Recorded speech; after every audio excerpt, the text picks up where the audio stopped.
#1 player on the tour on your left. A nearly 40-point lead on the field. That's more than one first-place finish. It's going to take one of his competitors to make a run for it if Jeff is going to be caught. When did they stop putting an exclamation point in the deck name Elves? I liked that. I thought historically we were excited about this deck. Jeff will start on Stomping Ground. For Colligan, it is Overgrown Tomb, and it looks like Llanowar Elves. 7th edition Llanowar Elves. Voice of Resurgence from Hoogland. A great card for grindy matchups. Elves doesn't really care about this one. Nope. When they deal damage, it's going to be in large quantities. So Llanowar Elf, Arbor Elf, no second land for Colligan as we go back to Hoogland. Now, we were talking about Orzhov Pontiff. Pontiff, oh, just has it? Oh Woof. my goodness. And Colligan missed his second land drop. So there's a couple things. He has the one of in his hand. He actually only has one black source in the deck too. That's also in his hand. Just, okay, he can fetch for it, so that's. Yeah. He does have 4 Eldritch Evolution and a Voice of Resurgence he didn't care about, so he was actually going to hit the very likely his odds to were Pontiff pretty there. good. Like this exact configuration might be a little tilting. Yeah, no, that one's the tilting one because it's more probably like I just didn't even have to play none of my search cards. I mean, if you're playing Elves and you keep that in game 1, your opponent just like off regular man, just like Pontiff you. You're like, oh, that stinks. Glad that's I all woke my up stuff. this morning. Here is Eldritch Evolution from Hoogland. So Kiki Evolution, we're going to see it in action. Voice of Resurgence, sacrificed. Getting Pia and Kieran Nalar. He'll get the Elemental token too. Now tell me this. I thought, was swinging the Voice a free roll here? Could he just gotten 2 damage? Yeah, you could still be able to sacrifice the Pontiff to the Evolution. Yeah, well, he didn't want the trade. But the question is that in any reasonable world does Aidan make the trade? Who knows? Right? When they're stuck on one land, they're going to make their least rational plays, right? I think Jeff makes the play because he's just thinking, I'm so far ahead, I really don't want this trade to happen, whatever, I'll give up 2 damage. And then I go back and I get greedier. So this is like why I don't get to be the #1 player here. Sure. Is that I get greedy, I'm like, nah, but he's not going to make the block. I want everything. And I really like Pia and Kieran specifically with the texture of how this game played out. That card's going to be too little too late in a lot of these games. But here, it's just going to stop Aidan from getting on the board at all. A huge swing here from an Elemental token and some Thopters knocks Aidan down to 8. Jeff has 3 mana up and a Pia and Kieran. This game was over at Orzhov Pontiff. Yep.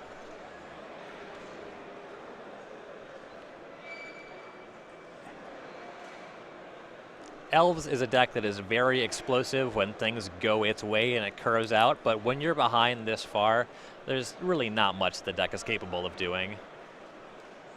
You're not going to see a Drown in Sorrow from Aidan here, is what I'm getting at. Yeah, and he immediately Jeff shoots away the Heritage Druid. The only way he could see himself losing is some sort of explosive start, so might as well take care of the mana and take care of the rest of the game. 1-0, Hoogland is up.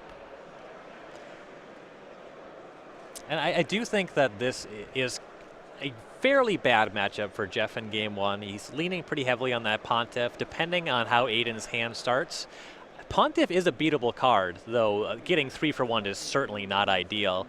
Something like starting with Nettle Sentinels or getting an early Archdruid can stop that from really mattering at all. Post-sideboard, though, Hoogland has a couple other tricks.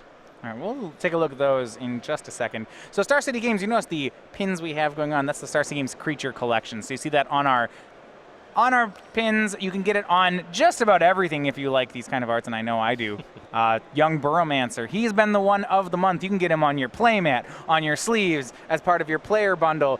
This is Young Pyromancer, but he's a burrow, in case you didn't catch that part of it too. Oh. Yeah, so you can get all of these for one price. These are all illustrated by Star City's own Andrea Radek.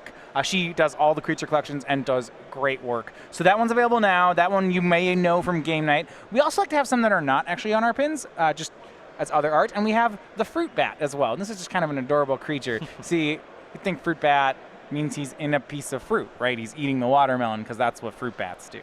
How horrified would you be if you were to cut into a watermelon to find a bat? If that guy wasn't it, you just like pet him on the head because he's so cute.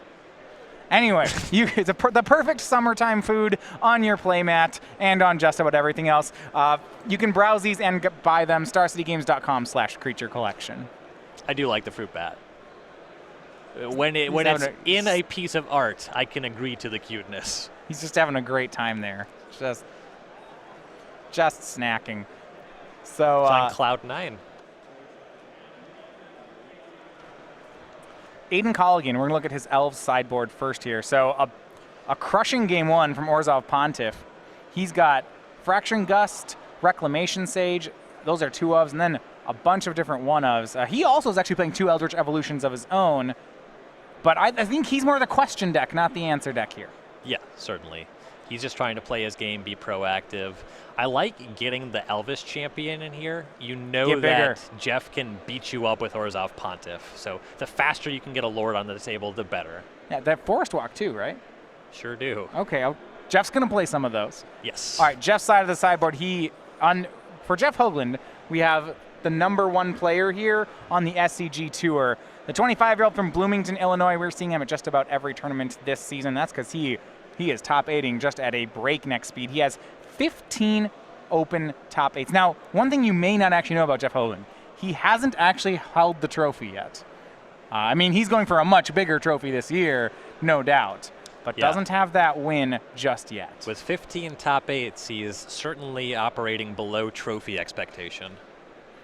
All right. For Jeff, if you follow him on Twitter, he's a very prolific about streaming, about Magic decks. He likes Kiki Cord. He's also very prolific about Linux and programming. A really interesting guy.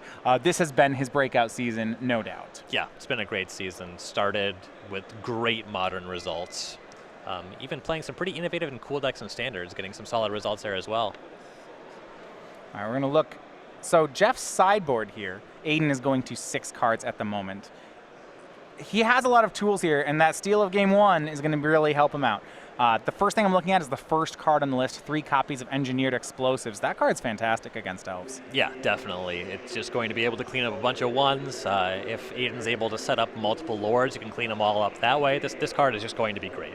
We look at that. Fulminator Mage, Lightning Helix. You mentioned Eidolon Rhetoric being great. Forge Tender, Path to Exile, just so many tools. I like bringing in these spot removal spells. Aidan only has a couple of Elves that actually break open the game on the table. They don't really interact with, say, Shaman of the pack, but the spot removal will keep his threshold of Elves low. All right, start on Elvish Mystic for Aidan. For Jeff, it is a Birds of Paradise. Now, Aidan was on 6. He scried to the bottom. We'll see how fast he can get that Lord going. You got to remember, with his Birds of Paradise, Jeff turn 2 could Pontiff out Aidan. Yeah. Off of natural Pontiff or evolution, sacrifice the bird, find Pontiff. That would just be the life, right? Where your opponent goes, turn 1 Stomping Ground, turn 2 Orzhov Pontiff. He's like, I didn't see that coming. Orzhov Pontiff is a card that I know that on more than one occasion I've just kind of forgot it existed. Yeah. Because how often does that come up? And it just blows people out when it does. So here's Heritage Druid from Colligan. Here's another Heritage Druid. Okay, he's got 3 mana. Can he protect himself from Pontiff? No, Elvish Visionary. I wanted that to be Elvish Champion or Archdruid real bad. Now if Jeff has the Evolution, he's going to just smash Aidan a second time. Oh, yeah. Does Hoogland have it?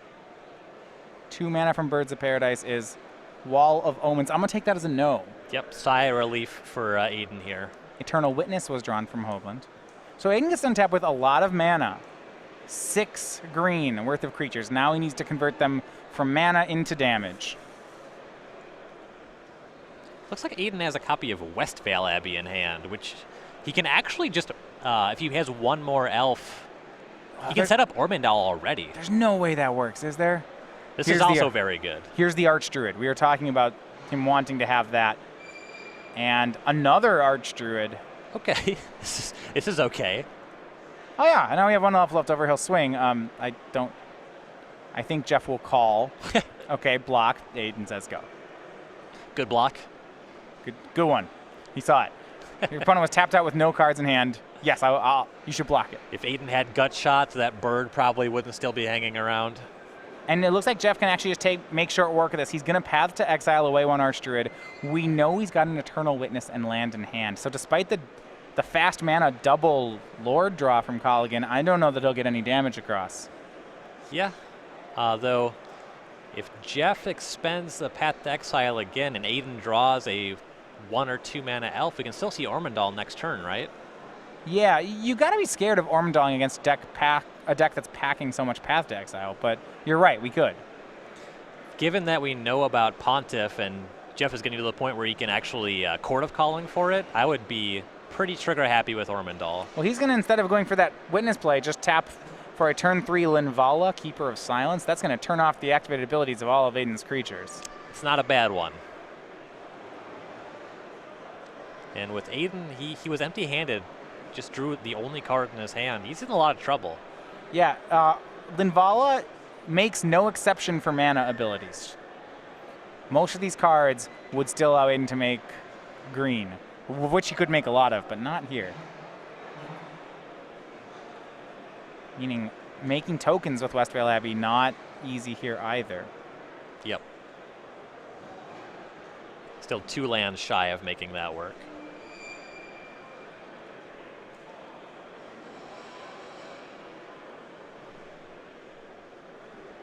And out of the Elves deck, there's nothing like a Dismember to deal with Linvala. Plan has to be to, I guess, Shaman of the pack from here. Tap there, yeah, reminding you, said before, mana abilities do not work under Linvala. So Aidan just with the 4 mana in play, nothing more. Does he have something he can maybe Eldritch Evolution into? How can he get this Linvala off the board? The evolution targets here seem to be proactive with the game plan that is being hosed by the Linvala. Mostly it's that Shaman in the pack, and Azuri Renegade Leader is one of his primary targets, but the Linvala just shuts that off. It does not look like he has a kill spell in the 75. Yep.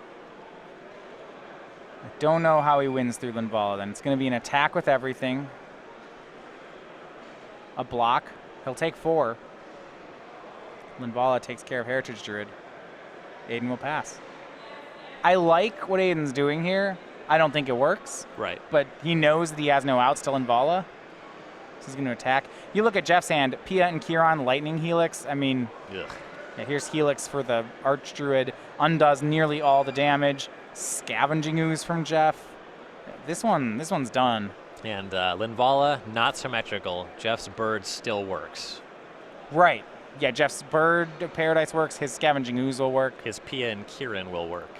Nettle Sentinel from Colligan, a pass. Plenty of creatures in the graveyard for Ooze. Jeff's hand has Wall of Omens, another Lightning Helix. A Pia and Kieran, so many tools. Here's Wall of Omens to draw a card. He draws his land. He'll play it. Now gets to pick between Eternal Witness and Lightning Helix. Hard to pick wrong. Yeah. He'll swing with Ooze. I like this. There's 3 green mana up. If Aidan blocks, Jeff will trade the Ooze for the entire team.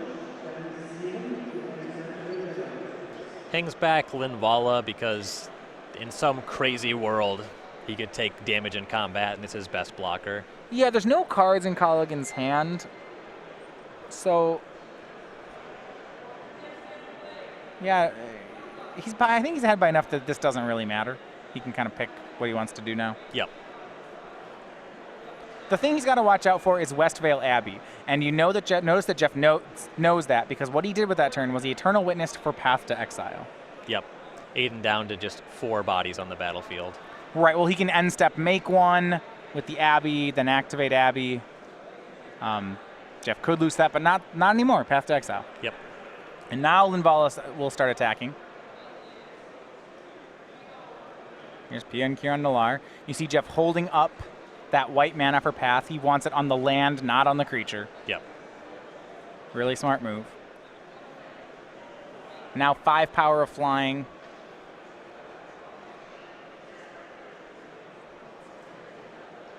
Aidan has to fetch Shock here. He has only 2 basic forests in his deck.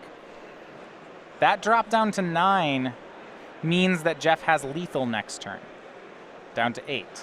You can swing with flyers and throw some Thopters. Yep. I get that Aidan's making this play, but he saw Jeff put a Path to Exile in his hand. Yeah, you can't just make Ormondal. He's just making the 1/1 now, and we'll see what he top decks. I imagine there'll be a concession shortly after the top deck, or maybe you bank on Jeff forgetting that Path to Exile is in his hand. You can, yeah. All right, 5 what else? creatures. You can concede or you can do something, right? Thought this might be a tough matchup, but Jeff making short work of Aidan in 2 games. Yeah, he has a couple cards that matter a lot, and they sure are powerful in this matchup. All right, creature go from Aidan. Jeff will swing for 5. Lightning, Helix, and Thopter seals it up. 2-0. Hoogland goes to 5-0. Wow, I would expect Elves to take at least a game in that matchup. You know, I don't even know now. Like, Jeff made it look easy. Jeff's sideboard is great. Lightning Helixes are great. He's got enough ways to find Pontiff. I suppose if you look at Hoogland's list, he doesn't actually play as much removal as it seems like he plays. Yeah, the 2 Eternal Witness and plenty of ways to find them, and also the fact that Pia and Kieran can just clean up some creatures as well. Well, you look at that game, and Jeff played 2 Lightning Helixes and played Path to Exile 3 times? 2 times. So the 1 Path to Exile and the 2 Lightning Helixes are both out of the board, and they're the only removal in his 75. So the deck played very differently than it's actually constructed. And I mean, to be fair, that's exactly like Helix, Path, Linvala is a pretty good way to play against Elves. Yeah, and we've seen Jeff take this sideboard approach time and again, where he just brings in these couple removal spells, and he does have to draw the first one naturally, but with the Eternal Witness and the very consistent ability to find Eternal Witness, he's quite capable of casting these removal spells multiple times and playing kind of an honest game that way. So